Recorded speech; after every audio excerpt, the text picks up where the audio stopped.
Au-delà du peintre, derrière le génie, se cache une ombre. Une silhouette qui hante encore notre histoire, Léonard de Vinci.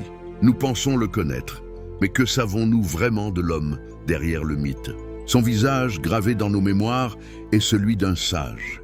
Mais son regard semble nous défier, nous invitant à voir au-delà des apparences. Était-il un simple artiste de la Renaissance, ou l'initié d'un savoir perdu, un maître de l'interdit? Pour le comprendre, il faut oser descendre avec lui dans les cryptes froides où, à la lueur d'une bougie, il a défié Dieu et l'Église.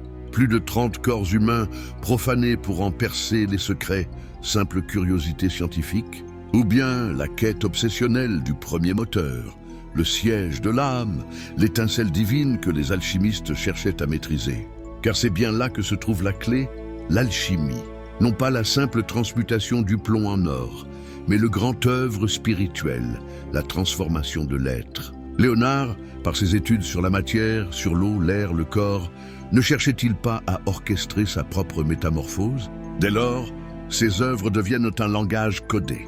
Regardez la Joconde, ce n'est plus un portrait, c'est un manifeste. Son sourire, est-ce celui d'une femme ou l'expression de la sagesse androgyne, le rebis alchimique, l'union parfaite des opposés masculins et féminins?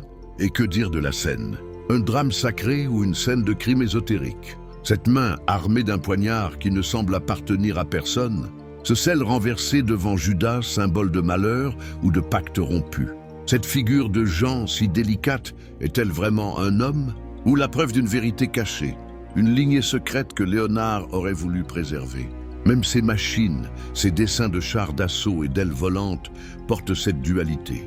Une fascination pour la création, mais aussi pour le pouvoir de destruction, l'équilibre des forces qui régit l'univers selon les hermétistes. Ces carnets, rédigés à l'envers, ne sont pas une simple précaution. C'est le langage du miroir, le monde inversé des mystères. Alors, la question demeure, suspendue dans le temps.